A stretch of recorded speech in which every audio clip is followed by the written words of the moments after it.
This episode of the Citadel Cafe is brought to you by listeners like you. Visit patreon.com/the Citadel Cafe to find out how you can become a patron and help make this show possible.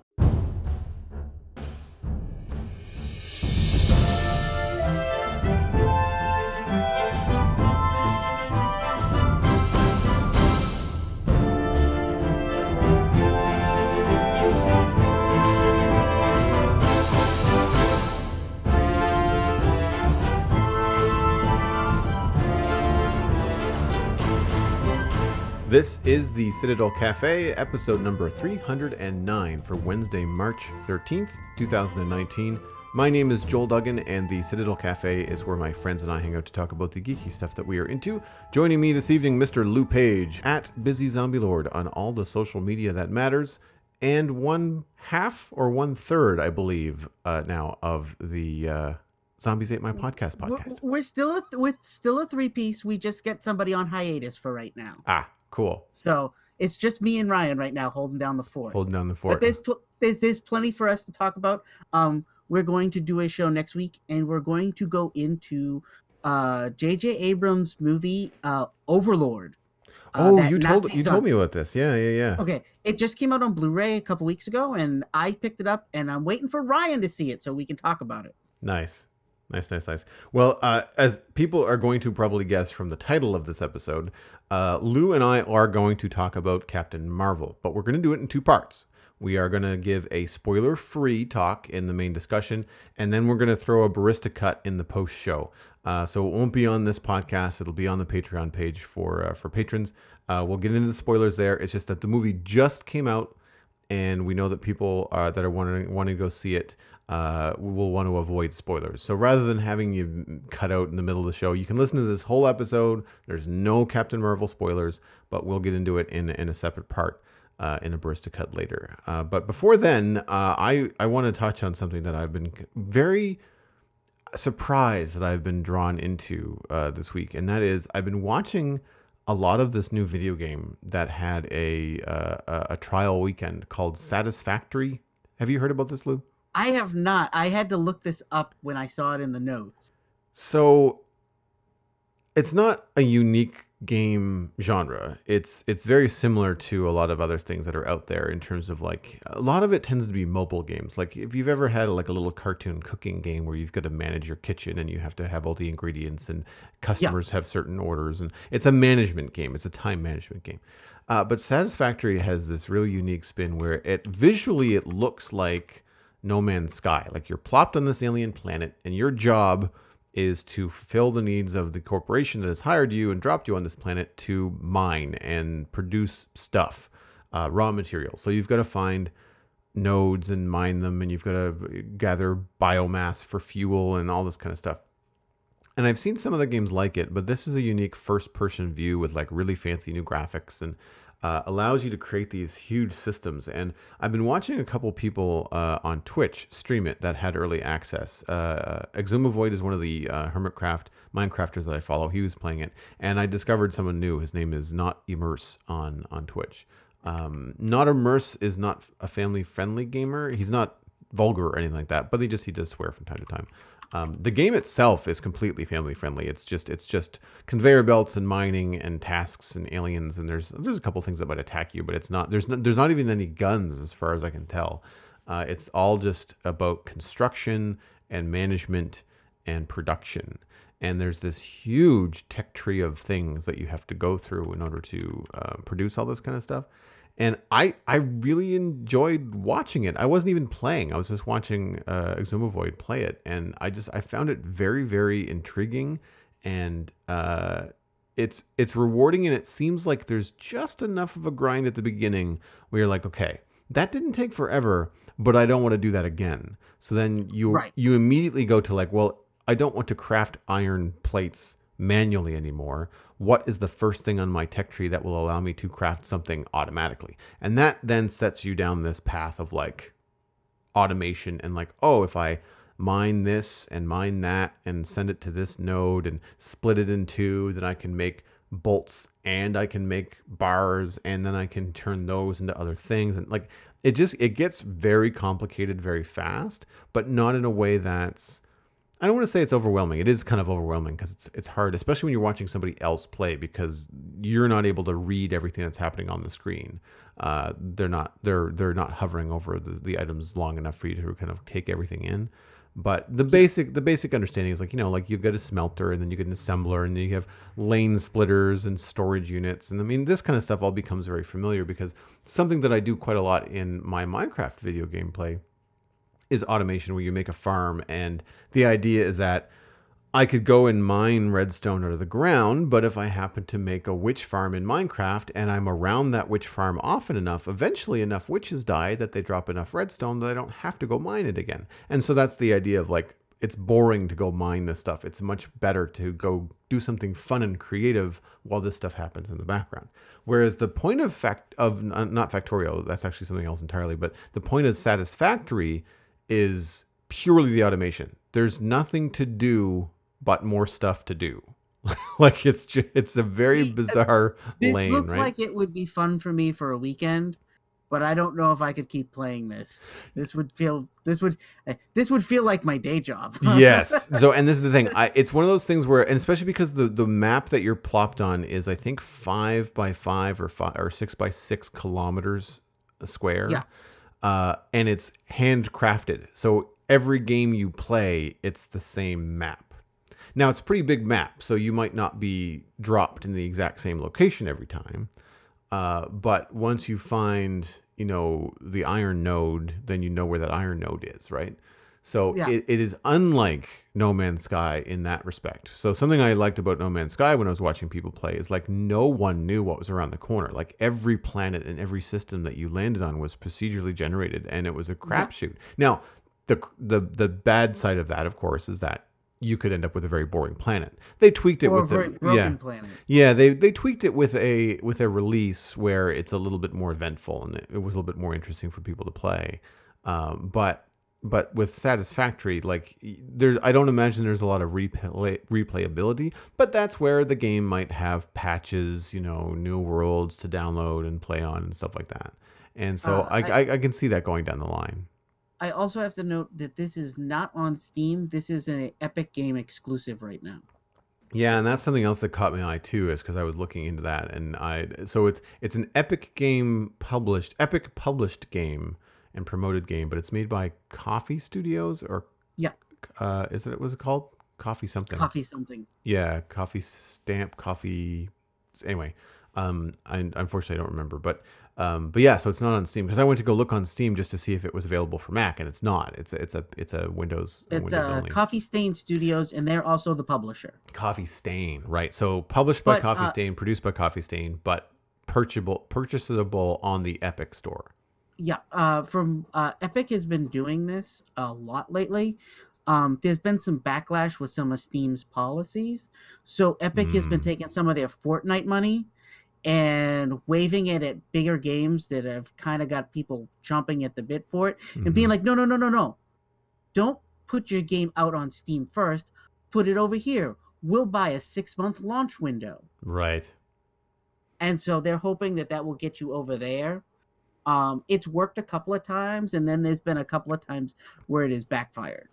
Well, Uh, I mean, I think that it's good that they're doing that because I can't recant the exact details of, um, not recant, I can't recall the exact details of some of the stuff that Steam has been going through, but I can appreciate the frustrations of some gamers and some developers, and so it's good that Epic is throwing some money around and shaking things up because what it means is ultimately better gaming experiences for everybody yeah, once people get their ducks in a row, right? yeah. The big thing that Epic has been doing that's been winning publishers over is Steam has a flat rate. You get 70% of the money; they get 30 for being the storefront. Right. And Epic has made it so it's you get 85 and they get 15. Hmm. And that's why a lot of companies are now trying to put their games on Epic. My only concern is I don't really trust Epic like I trust Steam. Mm-hmm. So I played Fortnite briefly, and I can tell you that after I stopped playing Fortnite, I must have gotten 30 emails a day telling me somebody was trying to hack my account. Mm-hmm. Yeah. And I'm like, no. And so I locked my account on Epic. I have to unlock it to do anything anymore.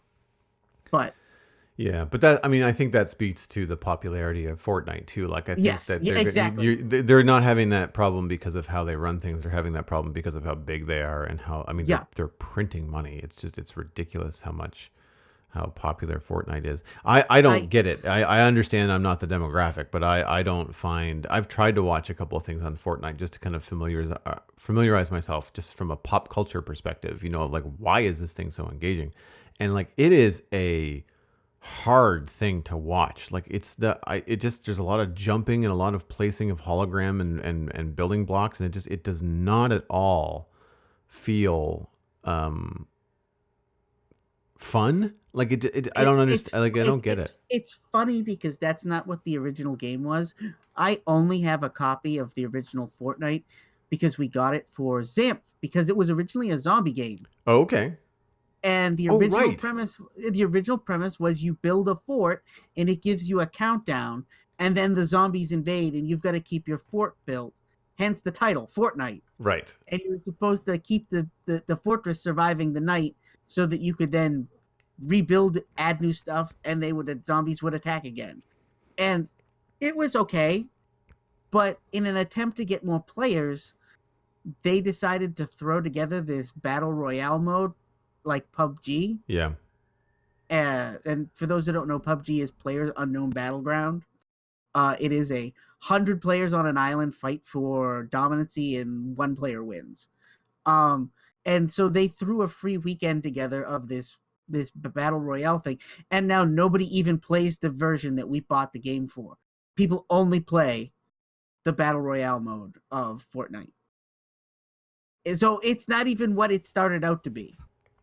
Yeah, well, and you see that battle royale mode now flowing over Everywhere. into other stuff. Yeah, I was Apex Legends is another one that was out now, Yep. and that was That actually, just but that I get like that they did. It's squads of three. It's you know you and other squads, and the last squad standing wins, and you've got to team up with friends and you know and work together yep. and do that in first person. I watched Tadriel. She's been on the show. I watched her stream the other day. She was playing it, and I mean she's an FPS gamer, like that's like her jam. So it Yeah. was good. It was cool to watch her because she's very good at that kind of stuff. But like hearing her communicate with other teammates, I mean, already being very into the game lingo and saying, I'm shielding or I'm doing this or I need regen or I'm up, I'm down, I'm, you know, this, that. And I mean, like I can see the appeal. Like I didn't really understand what's going on because I've never played the game or watched more than 5 minutes. So I was a little bit lost, but I could see the appeal in that. It was, but watching the Fortnite stuff, I was like, I really don't get it. The interesting thing I will say about I have not played Apex Legends, but the interesting thing is it came out of left field. I don't know Yeah. if you know this, Oh yeah. There but was nothing. EA has been manhandling every game that's come out. BioWare's new game Anthem is a mess because EA kept messing with things, trying to add like free to play aspects to the game so that you have to buy stuff and that Mm. you have to pay more money into the game. Um, and they've done that with all their successful games like Battlefield. The Star Wars Battlefront games are a mess. Yep. Nobody Yep. even plays them anymore. It's been one bomb after another for EA. And Apex Legends was this thing that literally the team was like, yeah, we want to try this thing. And EA was like, yeah, whatever. Don't waste too much time on it. We get stuff we want you to do. And they stopped paying attention to it. And then when the game came out, it made more money than anything. And EA went, wait, what? Well, how is this making money? We didn't mess with it. Exactly, right? Yeah. Yeah. Yeah. Anyway, not to dwell on video games too much, but this satisfactory thing has been really curious. I've even added Factorio, which I mentioned earlier by mistake, Is very to similar. my Steam wish list, which is like Factorio is a top down. I think it's pixel art. Yeah. A version of this kind of a game where you on a planet and you have to chop a tree and burn a tree and make a factory and then mine some coal and like the whole system kind of goes from there. And the idea is that you have to build up enough industry on this factorial world that you can launch a rocket and get safely off the planet. Um, Satisfactory is a first person game. It's all CG and 3D and really beautifully rendered. And it looks, I would rather play Satisfactory had if I had the chance, but I don't. However, Factorio is on Steam. Mac. and Steam. So I might give that a go. It might be kind of fun to mess around with that to see what's up. It's also only like $30 or less than that if it's on sale. Canadian, it's probably it's probably more like a $20 game as far as the US is concerned. I think it is. Yeah, and it looks it to me it looks really complicated because I'm not familiar with it, and I feel like the top down thing is harder to grasp than the 3D stuff. Like I like Minecraft for that reason. Like I know where things are in the world because I have a decent sense of direction. But when you're going top down, I know where things are on the map, but like once you're zoomed out far enough, everything just kind of bleeds together, right? Like it's like looking at a map of a state or a country that you're not familiar with. You're just like, oh man, it just looks like a mess until you actually start to understand where you are. Yeah. And I feel like, but plot me into a city and get me to go to a couple of places from my hotel. I'm not turned around. Like I have a decent sense of direction, but I'll get confused looking at a map. So Oh, at see, I'm the first, opposite. oh really? I'm Okay, very much the opposite. you're the map guy. Um, Yeah. and I'm wondering, I need to look into a Factorio a little bit more because I think Factorio might be a multiplayer, or there might be. I know that I Satisfactory is. I would say I don't know if it's multiplayer or not, but what I will tell you is I see it on sale all the time. Oh yeah, So yeah. keep an eye out. Steam is. I think there's a spring sale coming. Cool. No, I'll have to keep an eye out. I mean, I say all this, and I bought Stardew Valley at Christmas time for like 12 or 14 bucks, and I haven't played that either. So, I was all, gonna ask. all I my was gonna stream, ask. all my stream time seems to be for Minecraft because the other podcast is doing well, so I've been capitalizing on that and doing a lot of like community building and stuff around the stream. And so between art and Minecraft, that tends to be what dominates because that's what people are asking for. So That's okay. My problem begins tomorrow. Tomorrow, Stardew Valley on Android comes out of beta and it's available for purchase. nice. So There so goes it your be weekend. it traveling with me is not going to be a good idea. Nice. I know where my lunch breaks at work are going to go. Yeah. Yeah.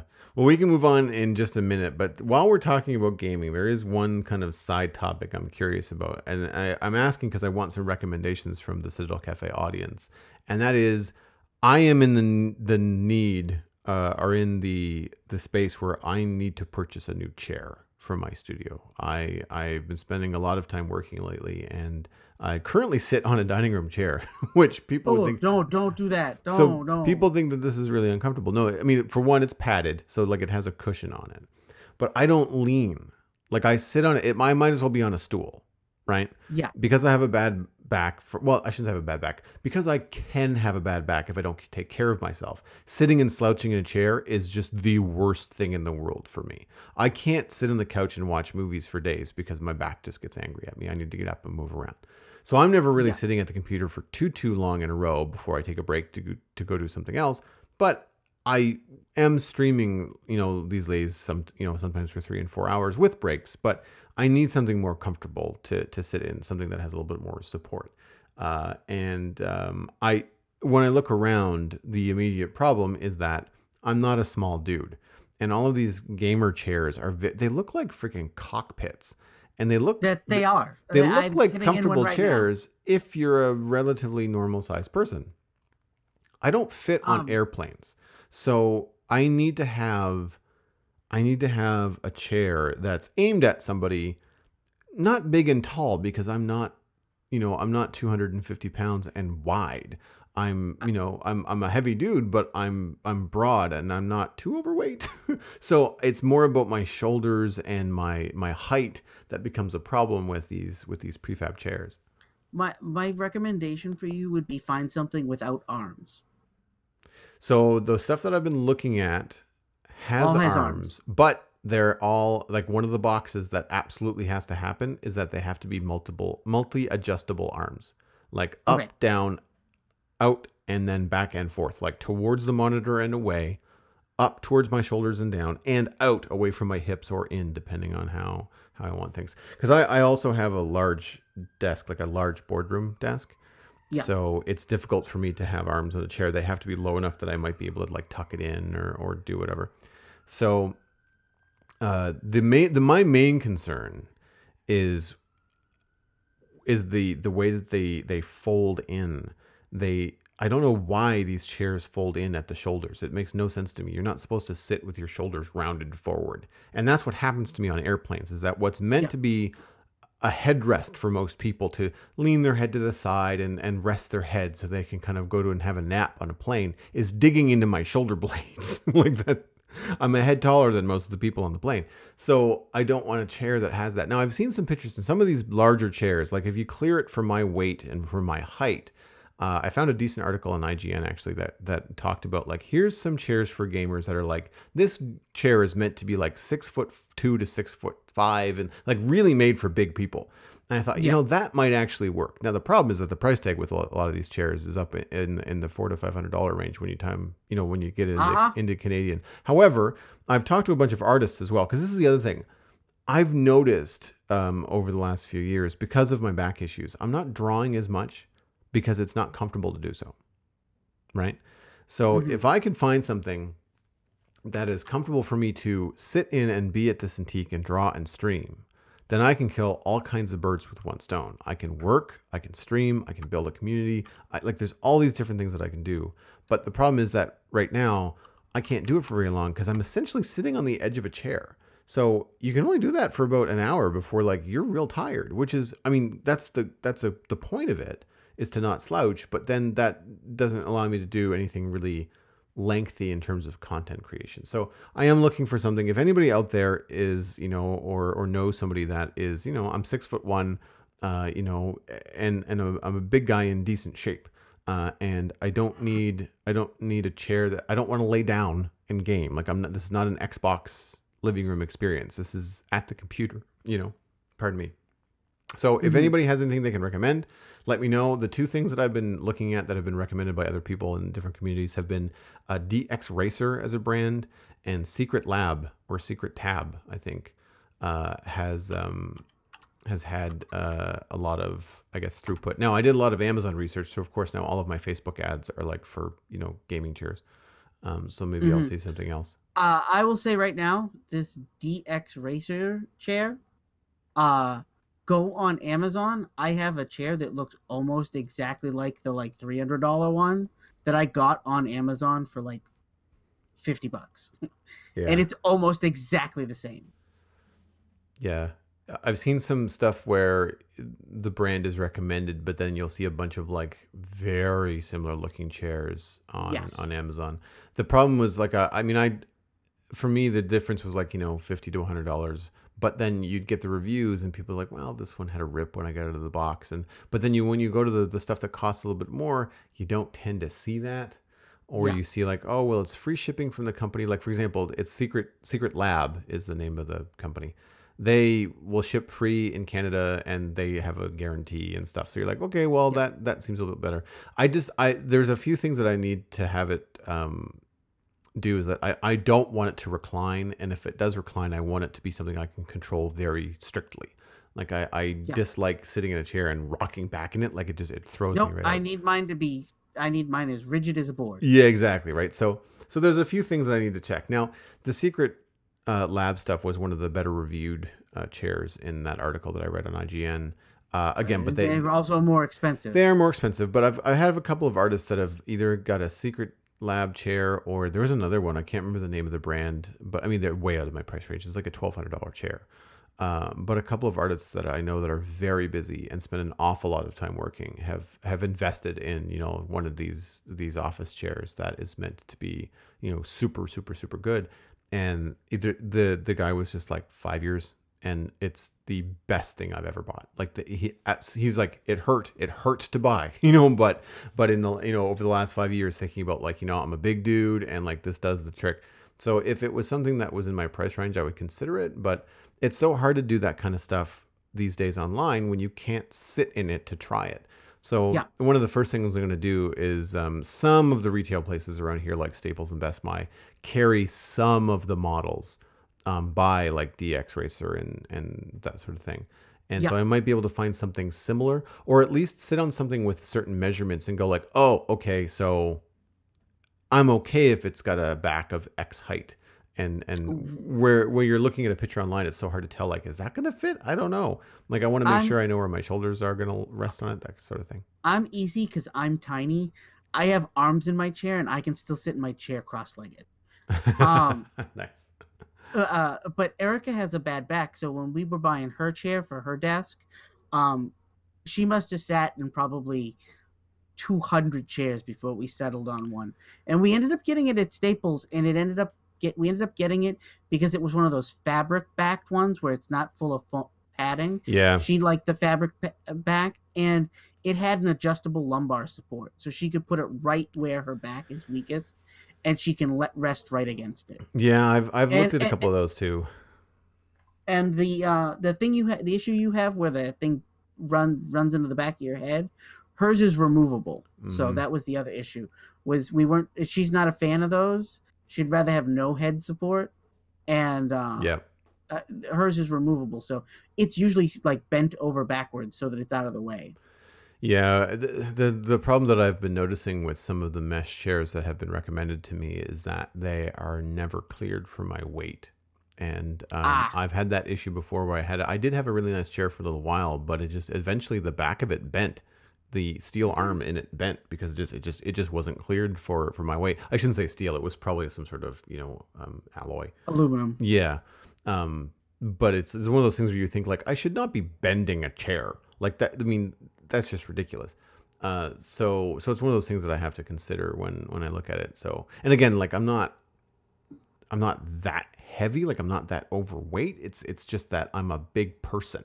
And so Hmm. the average $30 or $45 chair from Staples does not cut it. Like I can bend that in half. Like it's just not going to happen.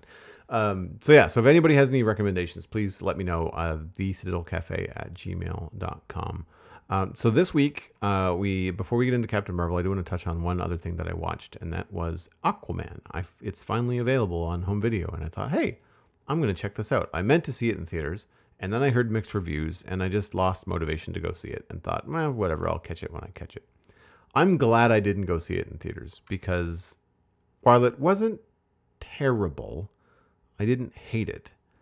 Um, It wasn't the it best. was a hot mess in terms of like it was very they get an A for effort and like a C minus for execution. Like there Okay. was probably six different little movies in there that were really good.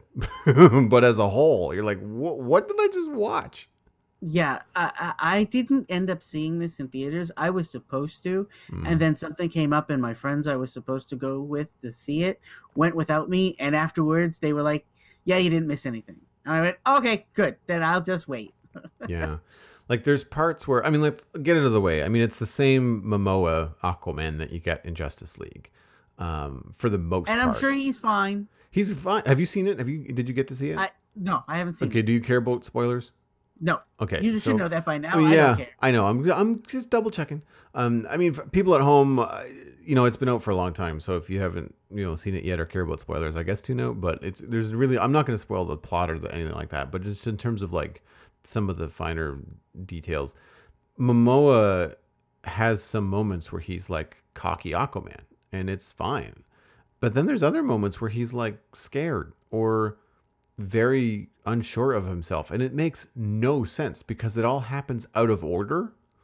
Yeah, It's like if you took some of the emotional scenes that he has and you reordered them from beginning to end with like more emotional and more timid in the early part of the films and then more and more confident as it goes on, then yes, it works. But the problem is he goes from being, not confident, confident to not confident, and then he goes from being like unwise and cocksure to wise, and then back to cocksure again. It's just like, well, did he learn a lesson or did he not learn a lesson? Like it it's really too has all a over the yeah, place. it has a hard time. And then the visuals. I mean, like true to form with unfortunately how DC is doing their movies lately, it is like nothing but green screen. Now, Yeah, I appreciate that they can't have the actors actually underwater, and the stuff that was underwater looked really cool, and that's fine, but everything was a green screen. Like even stuff on a city street was a bloody green screen. It's like, where are you? Like none of it looked real. Like even like the lighthouse scenes where I mean he grew up. His dad is a lighthouse keeper, and none of that looked real.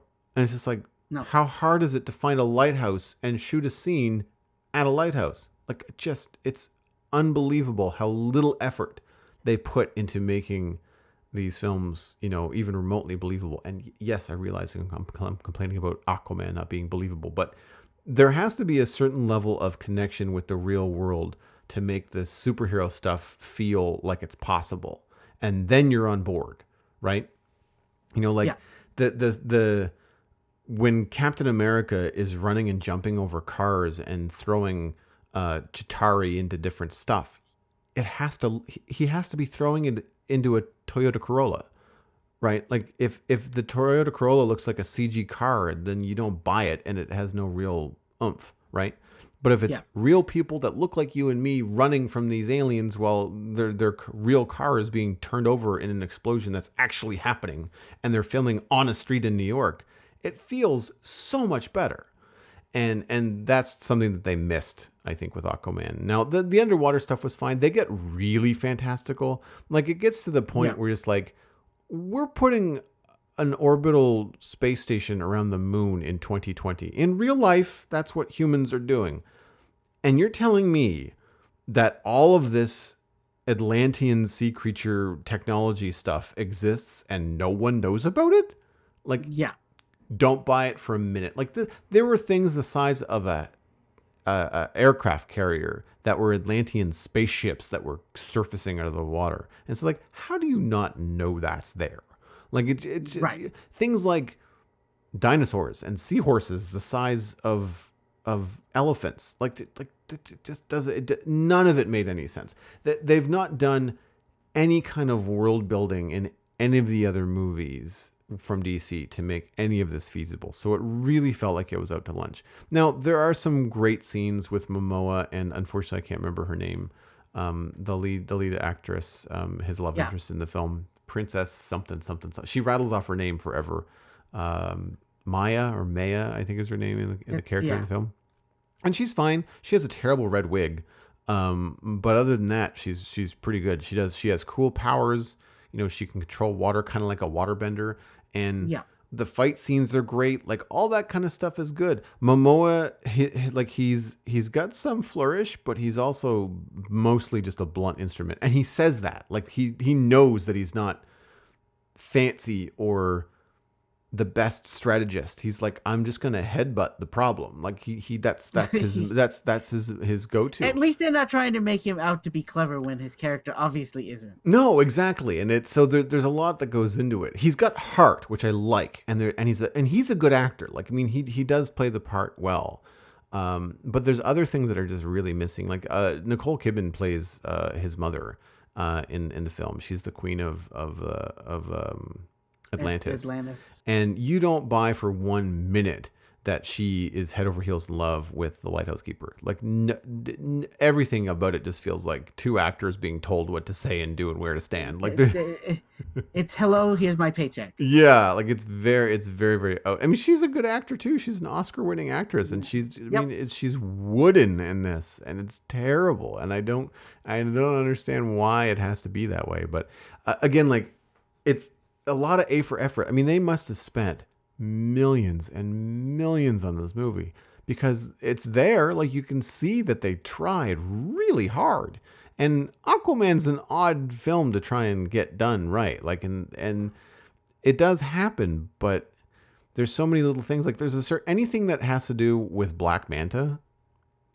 It's like watching the villain from a Power Rangers TV show. Like it is. I, I don't even remember his name, and he's terrible, and it's written terrible, and all like even if he was a good actor, he had no hope because the cheese lines that he's given are written for like 12-year-olds for TV. Like it's just dumb, you know. Oh, It's kind of Warner Brothers' mistake. oh, I think they write these movies for a too younger audience, and then they yeah, put content in that was more for adults, and you go, yeah, the dialogue's bad. This plot point is more for an adult, but your villains are crap, and your yeah, dialogue is written for a 10-year-old. yeah. So Oh the adult doesn't want to sit through it. no, exactly. I mean, Black Manta would maybe fit in a Spy Kids movie, maybe. Well, and not like that, but I've seen him in some of the animated DC stuff, and his helmet's stupid. Oh, it's the yeah. Okay, yeah. It's dumb. It's Even it, dumb. even staying true to the comics, it's real dumb. Like it's and they address that too. Like he is given he's working with the Nemor. I can't remember his name. He's working with Aquaman's brother. He's working with Yeah, Arthur's brother, half brother, who's the current king of Atlantis, and he's using this human pirate guy that plays Black Manta to instigate a war between humans and Atlantans, which never which happens. is The war never happens because it's a war between Atlanteans is what's happening. Like yeah, it's like yeah. there's so No, many different things trying to happen in this movie. It's so hard. say no more, my friend. I am going to skip this hot mess. Yes, yeah. Like it's just read the summary and I don't know how the hell it's got 3.5 stars. Like it's really really gross. Willem Dafoe is in it, and he plays like the stereotypical like mentor trainer that lied to Arthur, and it's just like Of oh course he does. yeah, like it's just King Orm. Orm is the guy's name. Sorry, I needed to look that up. Again, now he's a good actor. So when I was realizing it, it took me a while to realize that Orm was the real villain. Uh, Yeah, and there's a couple of showdowns between Orm and Arthur, brothers fighting over the yeah, throne sort of idea. Uh, but he's a better villain. He's also a very good actor. yeah, And so that was okay. So like there's for every redeeming quality, there's also something where you're like that was really stupid. And so yeah, it doesn't balance itself out because like those things just sit with you and they hang with you and you can't get to them. So anyway, so yeah. that's the thing that I watched over the weekend that was new to me and I thought was going to be well, I'll see how it goes, and it just wasn't. It wasn't unpleasant. Like I didn't hate it. Like when I left Batman v Superman, I was mad. Like that was Yeah. not what I wanted, and this was not what I was expecting. It was a little predictable, but it was just like, well, I mean, like it didn't. Like I didn't feel unentertained, right? Right. It it's not something I would watch again, but it's not like I felt like I lost 2 hours of my life. If Right. anything, I just felt like, God, I really like Momoa. He seems like a cool dude, and he's Hmm. doing 110%. And you're just like, God, dude, it was so close. Like there were so Yeah. many things that were lined up, and then so many derailments that you're just like, this guy just deserves such a better movie. It's funny because I didn't like Justice League, and I expected him to be the thing I hated in Justice League, Right. and he wasn't. No. I was like, oh, I it needs his lighthearted moments. Oh, thank God he's in this movie. Yeah, no, he's one of the better parts of Justice League. Yeah, yeah, yeah. No, he's good. Like I I kind of want him and Wonder Woman in more stuff. Like I feel like that would be a cool dynamic, right? Because she wouldn't take Yep. any guff off of him, but he would just be giving guff all the time. It'd be like Lethal Well, Weapon. with anything, soon we'll be getting Wonder Woman 84. Right. Yes. Yeah. I keep on forgetting about that. Yeah, it's been in production. As far as I know, they're just doing special effects now. Hmm. So I'm assuming there should be a trailer coming any day now. Cool. Cool. Cool. So what's been on your screen this week? So I hate dramas. I hate them. I don't watch them. I think they're crap. I deal with enough drama in my personal life and my day job. I don't want to come home and watch a drama. You're being But very I'm all, dramatic, by the way. Just yes, but I also really like the TV show Psych that used to be on USA Yep. Yeah. Yeah. about a guy, and I love the main character in that, who's played by James Roday, and he got a drama this year on ABC, and because he was in it, and what's his name from Office Space, um, Ron Livingston is in it, and a couple of other people I recognize. They landed this show. It's called A Million Little Things. And I went, well, he's in it. And there was talk he might get nominated for an Emmy next year for his role in it. I said, I got to at least give it one watch. Right. And I will say right now, it's a drama that sucked me in. And I watched all 17 episodes, because that's the whole season, in one weekend. Wow. The idea is that four guys like 10 years ago, in Boston, get stuck in an elevator. And Ron Livingston is like the businessman of the group, and he's actually there to buy the building, and he's stuck in the elevator. And then the other one is James Roday plays Gary. Gary is an insurance broker. And then do you know who Romany Malco is? He used to be on Weeds. Oh yes, yeah, yeah. Yeah, yeah, he's in it. He plays this guy who makes commercials and wants to be an actual Hollywood director. And then there's Eddie, and Eddie is in a band that's like a B-level band. Like they're the opening act for a bunch of people, Right. basically. Okay. And the four of them are stuck on an elevator for like 12 hours. And like they're worried they're going to die and like everything else. And that's not how the show begins. The show begins with Ron Livingston jumping off a roof and killing himself after closing a business deal. And you find out that the four of them became friends because of this. They got stuck in an elevator together. And they're all trying to figure out how John, who's the one that brought them all together, has solved all their problems in their life and done all these things, why he would kill himself, because nobody knows why. Mm. And it's kind of like there's the drama of the guy killed himself, and then each one of them has like a dirty little secret that kind of leaks out, and all their wives and stuff are friends. But the reason to watch the show is James Roday, who plays Gary, and Gary is a male breast cancer survivor. Okay. And literally he shows up at this breast cancer thing in his first scene. He's at like a where the survivors all go to talk and grieve. Mm-hmm. And literally this new woman shows up and she looks and she's like, why is there a guy here? And he goes, ahem, 1% of men can get breast cancer. I'm a breast cancer survivor. And she's like, bullcrap. And he's like, no, I am. And they all look at her and they're like, yeah, no, he's been coming here for years. And Wow. and he makes jokes and he's like the lighthearted one, but then whenever things get bad in the with what the plot line, he's usually the guy that ends up screaming and hollering and making a mess or throwing at something, and it's just a very different role from what he did in Psych. But then there's moments of it where you go, wow, he has some range. And Nice. literally, he was what kept me coming back to the show. The other characters are fine. The plot's interesting because you're trying to figure out why John killed himself. And every time you think you know what's going on, there's a little twist. And every Mm. time you think you know what's going on, there's another little twist. And it just keeps you coming back every week for like another episode, another episode, another episode. There's a couple of moments I had to skip. One of the female characters, her mother is kind of overbearing and kind of demanding.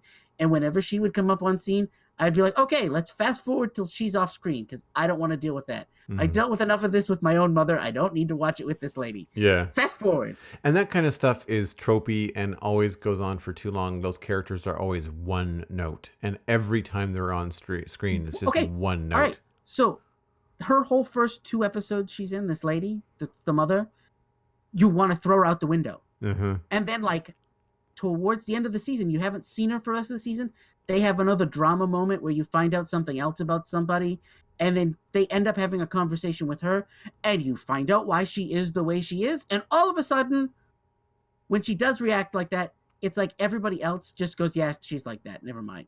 And there's no more drama about it. You're like, oh, whoa, they just kind of wiped the slate with her. That's kind of cool. You don't ever see this in TV shows. Yeah, This no, trope goes on and on and on and on. yeah, it's nice when they change things up. Like it's. I was about to say that's something that they don't usually do. Like it's usually not the norm. Is these Yeah. characters are usually one note for the whole season or the whole series, and um, that's cool that they switched around. It's if you, I would recommend, if it sounds interesting, watch the first episode. If you like the first episode, every episode afterwards is just more of the same. Right. It was enough to keep me watching, and I liked pretty much almost all of the main characters, even when they had flaws. Several of the characters have really bad flaws, and even when you find out their flaws, like they cheat on their wives or they did this or they did a bad thing 20 years ago, you still kind of go, yeah, but they've learned from that mistake, and hopefully everybody else can learn from that mistake, you know. Mm-hmm. And it's not full of that stuff where the drama goes, oh, they're a bad person and nobody's going to talk. Like there's two characters that are literally in a divorce, and they're in the middle of the divorce, and it's like this kid goes to school, they still go to the play together, they still do this together, they're still calling each other every day to make sure that the play date that they arranged for the other parent to take the kid to, and they don't fight. And you're like, oh man, this is so modern. Yeah, nice. Yeah, little something refreshing. Like here's a slightly more common take than the typical "this makes good for good" what they assume is good TV drama when really it is like repetitive TV drama. Yeah, yeah, yeah. Yes, Out of curiosity, have you read or seen A Long Way Down? I have not, but it was on my Netflix queue forever. The reason I ask is because the idea of four people stuck in an elevator and then someone committing suicide sounds very similar to the initial setup for A Long Way Down, which is a novel by Nick Hornby, Yeah, high where there's fidelity about a boy, like that yeah, stuff. four people end up on a rooftop, and they all find out they went up there to jump, Yeah, they don't. and they don't. They end up Yeah, talking each other out of it. Yeah, and so they end up making a bond. There's a friendship that happens, but it's like four very unlikely people, and it's like a businessman, a pizza delivery dude, some student, this and then show is very much like that. right. Okay, If you interesting. liked that, if you liked that story, you'll probably like this. I've not seen the film. Pierce Brosnan is in it. He plays Martin, Yes. and I like him. But I've read the book. Okay. I like.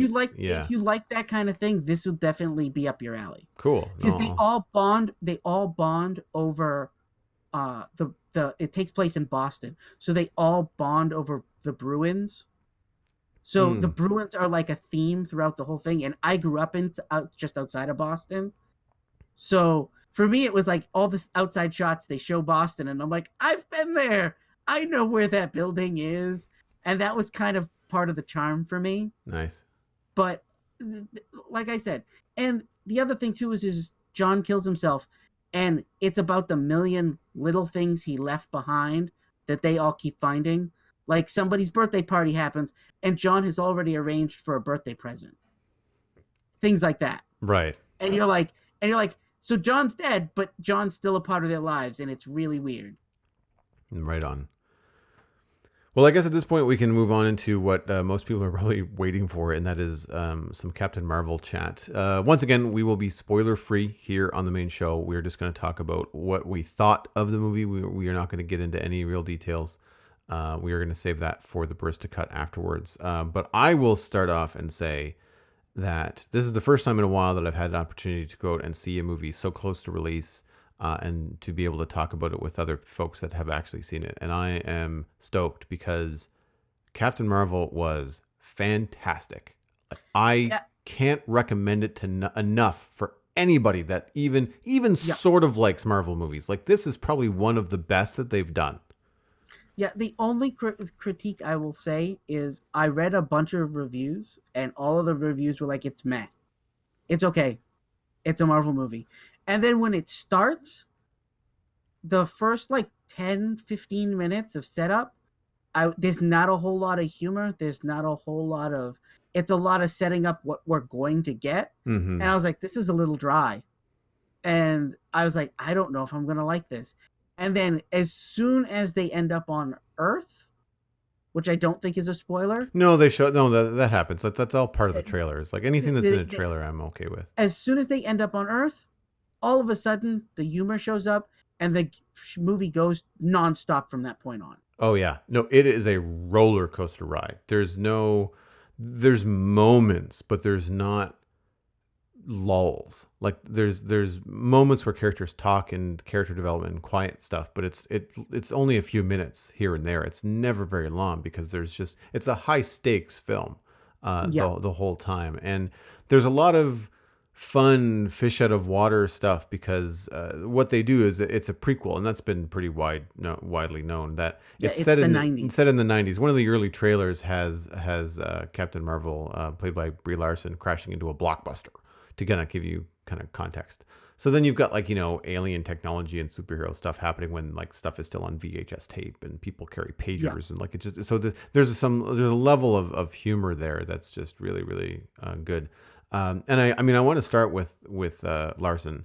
She is charismatic, just sharp tongued and delightful, but then really soft when it counts and 100% believable in the ass whooping that she dishes out as Oh yeah, as the lead superhero. Like there's sure there are some green screen and computer effects in this film, but like there's an awful lot of actual stunts and real hand to hand stuff going on. And even when she even when she shoots plasma out of her fists, like you still for whatever reason, like you're there. You're like, yep, because she is just so good at accepting it and using all of that as part of her normal, you they don't for a use minute question it. yeah, they very much make the abnormal normal. Like you don't question anything whatsoever, and they don't make anything goofy that she does.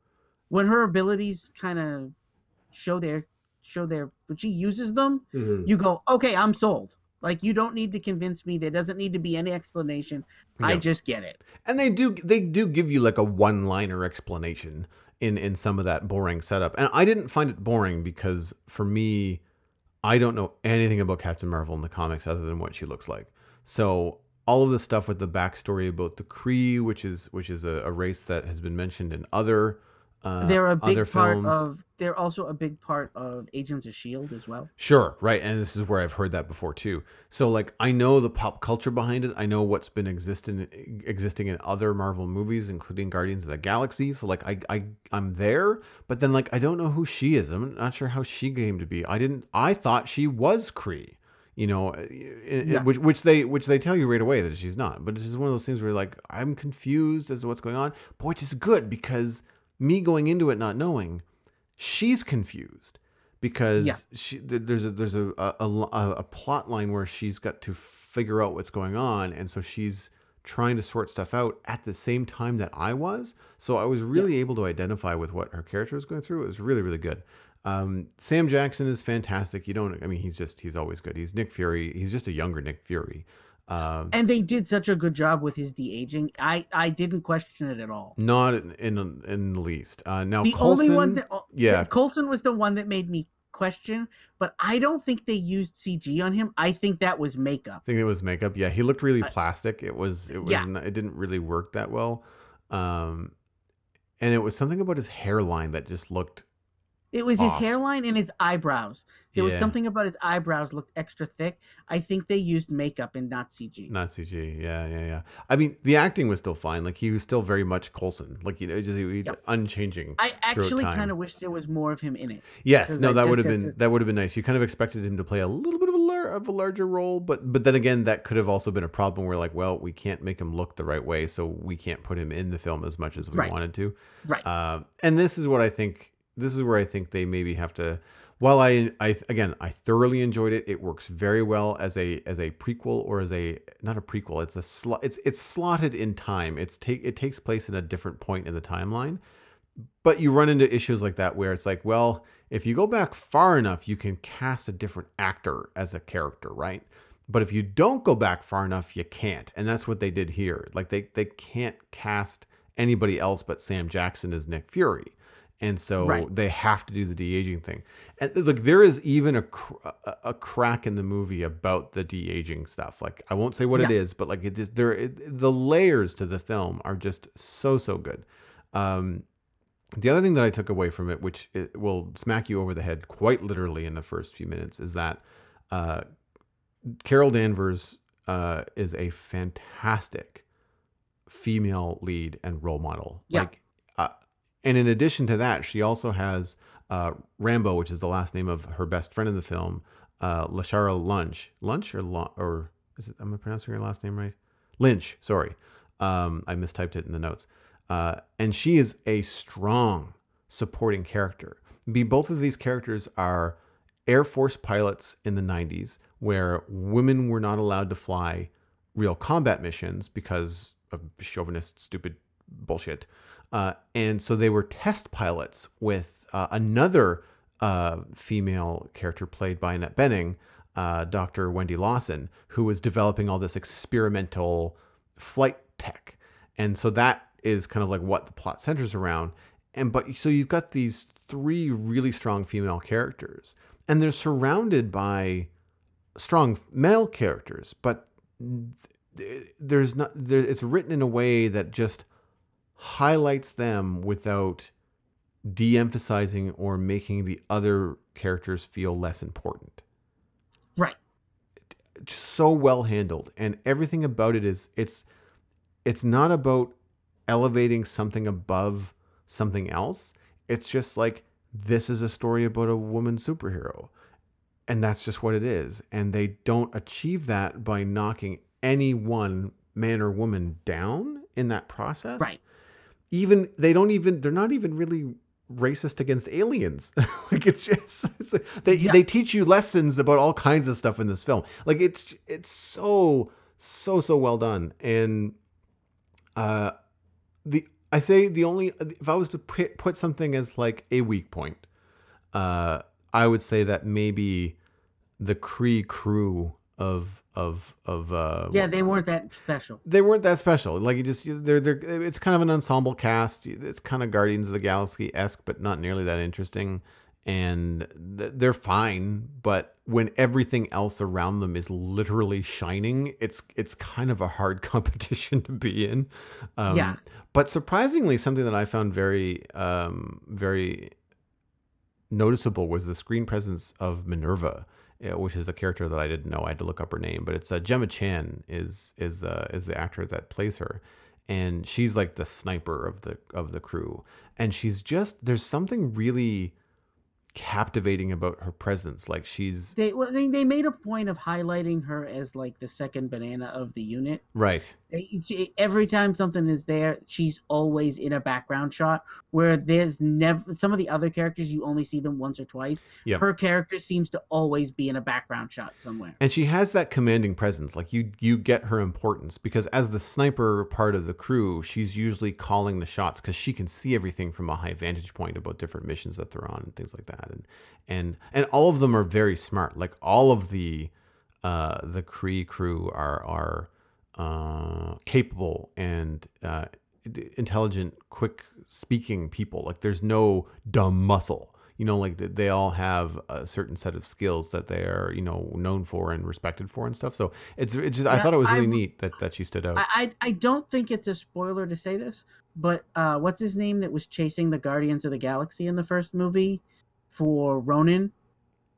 Is it Uh, Krull? No, what's his name? I can't think of his name. Ronan. Yeah, Um, Lee Pace, uh, played by Lee Pace. Ronan is the name. He's Kree. That's not yeah, a spoiler. Yeah. but the guy that worked for him that was Oh. chasing the Guardians, Ooh. he's one of the guys in the squad, and he's the doofy one that Star Lord always gives the lines, and he goes, "Who?" Oh yeah. He is one of the guys with Captain Marvel as a Kree soldier, and they do a good job of making him seem smarter than he was in Guardians of the Galaxy. Yeah. Yeah. Hanzo is his last name. He I plays think so. the character's name is Korath. I can't. Digimon. Yeah, It's Jimon. It's a yeah. silent D, I think. He was in Gladiator. It's when I first remember Yes. seeing him in film. He's a good. I like him. He's a good actor. Like he gets kind of typecast a little bit, Yeah. but I enjoy his stuff. Yeah, I mean, there's an awful lot to like about Captain Marvel. It's just I would say that the last thing that I'll say without again no real reveals, but it technically is an origin film, but they handle it so very well in that this is like what the 19th movie that Marvel's done or something crazy.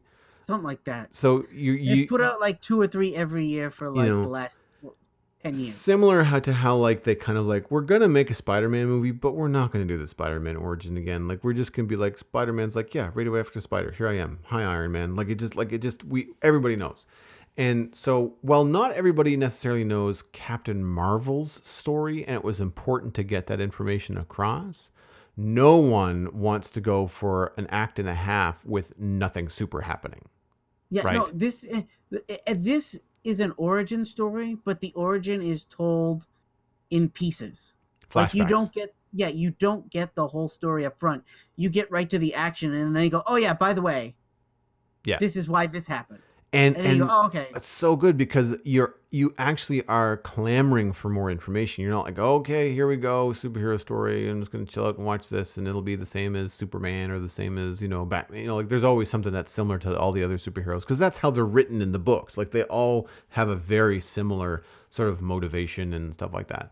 But this was unique, and because they give it to you in bits, I would say it's akin to Man of Steel, which I still Yeah. like. It's still a good movie, but something I really enjoy about Man of Steel is that everybody has seen the Superman story like a couple dozen times now, whether it's through comics, cartoons, television shows. So they did it in flashbacks in Man of Steel, and it worked very, very well. And what's nice about this is like you get to see Brie Larson shoot plasma out of her fists and punch bad guys from minute one. Like Yeah. that is after the setup and you get into it, you're into it, and it is high octane from start to finish with, I want to say, Lethal Weapon level kind of banter and humor. Yes. The funny in this movie is not smack you over the head, Thor Ragnarok funny, which I did not find amusing. This is clever, clever dialogue. They're jokes, but they're not jokes to the characters. They're funny to you, the audience, because it's a quippy, witty thing to say. It's wit. It's not jokey, and Yeah. more of that, please. Because I mean, you can just tell, and I've seen this in interviews. This is not a super secret. Brie Larson has told a number of people how close she has become with Sam Jackson, and he's said that as much as well. You can just tell how much fun they had making this movie. I mean, for a little while, it becomes kind of like a buddy cop sort of Yeah. thing, with the two of You them. forget that she's a superhero with Nick Fury. You forget that that's who they are Yeah, yeah, at yeah. one point. Yeah, and again, I can't spoil moments, but like there's several points where like even they will remind you of how used to Carol Danvers' human character you've just become until something else happens where she does a Captain Marvel esque thing. It's the difference. It's like when Banner switches to the Hulk, you're like, oh yeah, that's right. This really good actor that plays with Mark Ruffalo doing the sciencey talk also is the giant green monster that gets to throw cars. Like and those moments happen when she switches. Like it's very, very cool. I mean, she doesn't turn into a green monster, but it's again, so good. I think that everybody, whether it's mothers and fathers, whoever, you should be taking your daughters to see this film because Yeah, it is and the other so thing good. too, forget what the critics have said. Oh, it's bullshit. Yeah. I think it just burned out on Marvel movies at this Mm-hmm. point. This I was agree. I will say right now it is not my favorite of the Marvel movies, but I would put it No. in probably my top 5. Oh, easily. Yeah, yeah, yeah. It's up there for me with like Captain America and Iron Man and Thor, where I don't necessarily know if I can pick between them. Like I just they're a different experience. Like they're the same level of a different flavor. Um, Before we wrap up, like I'm curious, when you were watching Brie Larson's portrayal of Carol Danvers, were you like sitting there and kind of like pulling in pieces from different superheroes? Like, because I was just like, she's got like Tony Stark's tongue, like she's all this bravado, but then she's got Captain America's morals, Yeah, and then she's yeah, and then there's a in, whole other in the aspect to her that in the no comic one has. in the comic books. She's like that as well. She's kind of like the backbone that kind of makes everybody go, "Oh yeah, this is kind of what we're supposed to be." Damn it. Yeah, yeah, she's the hero that everybody looks up to. Yeah, and Yeah. she's got that kind of power too, which is really good. But anyway, so we won't dwell anymore on this. We will be able to unleash in the barista cut afterwards. But yeah, I highly, highly recommend people go see it in theaters. It was a really, really fun ride. Well, that brings us to the end of this episode of the Citadel Cafe. If you've enjoyed the show and want to check out some of the links to the things that Lou and I talked about, you can see that all at thecitadelcafe.com. Music for the show was composed by Kevin MacLeod, and you can email us at thecitadelcafe@gmail.com or find us by name on Twitter and Facebook. You can subscribe to the podcast on iTunes, Android, Stitcher, and Spotify. While you're out there, leave us a review. It's one of the best ways for the podcast to reach new listeners. But of course, word of mouth is also a fantastic way to support the show. Speaking of supporting the show, you can do that at patreon.com/the Citadel Cafe, where pledging at any level will get you access to the Discord, where a lot of people hang out and talk about this kind of stuff, including Game of Thrones, which is coming up next month. We have a very special, very strict spoiler room for Game of Thrones. It is the only thing that happens in that room, and that is Game of Thrones spoilers. So it's a safe space if you're watching the show and you want to talk about it with people and you're not worried about ruining it for others that are in the chat. So it's a lot of fun. We're gonna have a really good time when that last season of Game of Thrones comes out there. My name is Joel Duggan. You can find everything I am doing online at joelduggan.com. If you're interested in hiring me, drop me a line. I am an illustrator and a designer. I do all kinds of stuff. You can find everything on the website. And don't forget to tune into my other podcast, The Spawn Chunks. It's all about Minecraft. And we had a huge week this week. Both Johnny and I were excited to have Grian on the show. For those of you that don't know, Grian is a Minecraft player and YouTuber with nearing 3 million subscribers. Your kids probably know who he is if they are into Minecraft at all. We were delighted to have him on the show for the full 2 hours. He did the pre and post show with us. He did the full interview. It is now up on all places that you can listen to the podcast. So I would highly encourage you guys to go check that out because it was an awful lot of fun. That's it for me. You can find me everywhere at Joel Duggan. Lou, where can people find you and the cool stuff that you do online? The easiest place to find me is on all social media under the name Busy Zombie Lord. And you can also check out my show, Zombies Ate My Podcast, where we talk about The Walking Dead, other zombie topics, zombie movies, which seems to be having a little bit of a resurgence. We've had a lot of news about some cool stuff coming. So tune into that if you like zombies. You've been listening to the Citadel Cafe, where we are fast, easy, and cheap, but you can only pick two.